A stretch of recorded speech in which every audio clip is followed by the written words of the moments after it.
afternoon, good evening, or good night, wherever you are. I hope all is well. It is me, once again, Coach Prophet, coming to you today with another episode of the Greatness Podcast.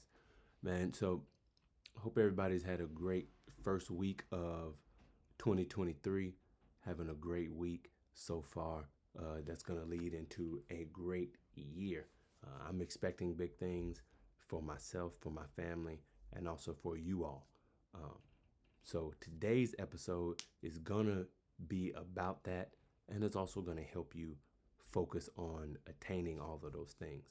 And today's episode is going to be titled How to Take Control of Your Life.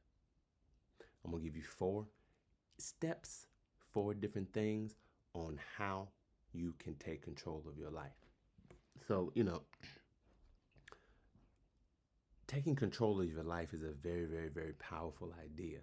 Um, and the reason it's powerful is because it forces us to believe that we are not limited or defined by our past experiences, but rather we're defined by the choices that we make and the actions that we take. Um, there'll be a quote and a daily affirmation that I say to myself that I want you all to say. And this is the quote. And the affirmation goes, I choose what and who I become by my own actions.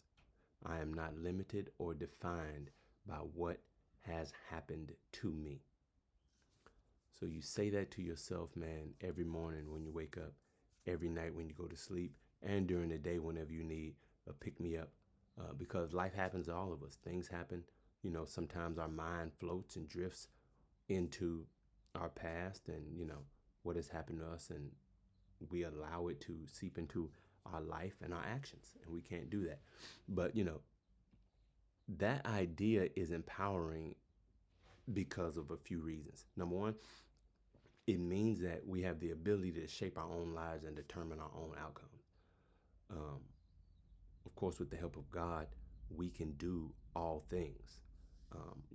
We are not passive players in this story that we call life, but rather we are an active agent of, and the star of this play and this story. And, we can make choices and take actions to create the future that we want. So how do we go about doing this? I believe, and this is what I tell myself, my clients, my family, these are the 4 reasons and the 4 steps, I should say, on how to become more active and take control of your life. Step number 1, you must set clear goals. They must be so precise that it should be scary how defined they are. Not, I want to lose weight. I want to be a better husband. I want to be a better wife. I want to open up a bit. I want to start a business. I want to do this. I want to climb a mountain. No. Those are very, very, very positive and great goals, but they're vague. You have to set clear and specific goals. So, what do you want to achieve in your life? What kind of person do you want to become? Specifically. And by setting that clear goal, you can start to take the steps towards creating the life that you want. When you're too vague, you just kind of float everywhere, I saw the quote yesterday on a movie, it says, I forget the quote, but it was something to the line of, you never know where you're going if you don't have a destination, which you must have a clear cut destination on where you want to go, and don't let anything stop you from reaching that goal. That's step 1. Step number 2 is going to be you must take action. Once you have a sense of where you want to go, once you have that direction, you have to take the steps towards reaching that goal. Action and execution are the main ingredient to achieving the life that you want and taking control of your life. Once you have that sense that you want to achieve something or start doing something or whatever that greatness or that goal is, You have to start taking the small steps towards your goal. You know, it can involve, setting up and working on short-term goals, making small changes in your daily life, having a daily checklist like I do and I teach people to do is, set small goals and achieve those goals. Daily checklist. But you have to get moving towards your greatness. God unlocks the door. He's not gonna open, but you have to open it. You have to turn the lock and go through the door. The door's open, but if you never reach and open the door, how do you know that it's open? So you must take action. That's a huge key. Number three, is reflect on your progress. Now, during this journey to anything, you have times where you are there's going to be lulls, there's going to be ups and downs. Nothing worth having is easy. No journey is easy, especially if it's something of significance that you want to change or something that you want to do. So stopping and reflecting on your progress as you take actions towards your goal and you do this, you can also self-assess. You can say what's working well and what's not working well. What do I need to change? What do I need to improve? What challenges am I facing? Okay, what is a constant hurdle that I have to keep going over? If you change that, that might be the breakthrough that you need to travel further on your journey, and by regularly reflecting on your journey, you can make these adjustments and correct the course as needed, which will stop those lulls, which will stop those ruts, which will stop the pauses in your journey. Because on the journey to our greatness, once life gives you that flat tire, you tend to stop and say, this is a good spot. I made it this far. I'm good. But you're not to your destination. So reflecting on your progress can give you that spark that you need to continue towards your greatness. And the fourth and final step, number 4, is you must seek out supportive relationships. Supportive relationships. You have to surround yourself with people who will encourage and support you on your journey. Now, this can include family, friends, a mentor, myself, a coach, anyone that is in support of what you want to do in a positive way. Now, I will say this. Not everyone is going to support you and see your dream the way that you see it. Not everyone is going to be as enthusiastic for your dream or your greatness as you are. And you shouldn't blame them and you shouldn't be upset with them because it's not their dream. You just have to be honest with yourself and be honest with them and say, hey, I need you to support me through this. Help me. If you can't do that, I'm going to have to take a step back from you, no matter who it is.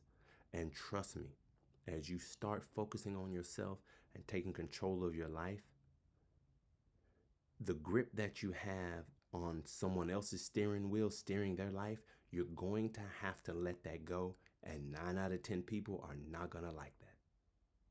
No matter if it's your mom, your husband, your wife, your kids, everybody's going to say, oh, you're being so selfish and doing all this. But like I always say, one of the things I live by, you can't pour from an empty cup. You can't give what you don't have. So it's going to take a certain level of being positive selfishness is what I call it. Self-help. Like I can't impact your self-esteem. It's called self-esteem. Just like in an airplane, if the plane starts having problems, what does the pilot and the FAA and everybody on Earth tell you to do? When the oxygen mask comes out, you sit next to your kids or sit next to your wife or sit next to your business partner or your sibling or whatever. When the oxygen mask drop down, what's the first thing they tell you to do? Put on and secure your mask first. Then help the people next to you. I'm going to say that again. Put on your mask and secure it first. Then help the people next to you. Because if you reach over and start helping your husband put his mask on and you fall out, then what?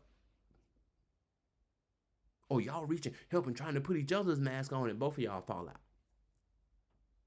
So you have to think of that. And I know that's an extreme case, but 99% of people on earth have been on an airplane, and you hear that and you know that. But it never registers in your mind that you should do that. You can take that, and that principle applies to life also. Put on your mask and secure your mask first. You don't want to make time to go to the gym because you're so focused on your kids or your husband or your wife or the rest of your life? What's going to happen when you're 55 and in the hospital and you can't help? You can't support them. You can't do the things you want to do. When all it takes is an extra hour of focusing on yourself will give you an extra 15 years. See? So that is just an example of how to take control of your life. Those are the 4 steps I believe that will help you take control of your life and continue you down your path to greatness. And by following these strategies, like I said, you can own your journey. You can become the person you want to be. And always remember what we said at the beginning. You are not defined or limited by what has happened to you, but rather by the choices you make and the actions you take. Y'all remember, I love you. I love you. I love you. This is all to help. I'm here to help. I'm here to motivate, man. Y'all like, comment, and subscribe. Like and comment this video. Subscribe to the channel. Follow me on TikTok. Follow me on Instagram. And we will continue to spread positivity, spread love, and help each other become the people that God meant for us to be. We will be back Monday with another episode. Go and catch up on the other episodes here, man. We got some great stuff for you and some great stuff lined up. I'm so excited about what this year is going to bring and what we're going to do and how we're going to change our lives in a positive way every day. So until next time, have a great rest of your week and a great rest of your year. See you soon. I love you. Keep grinding.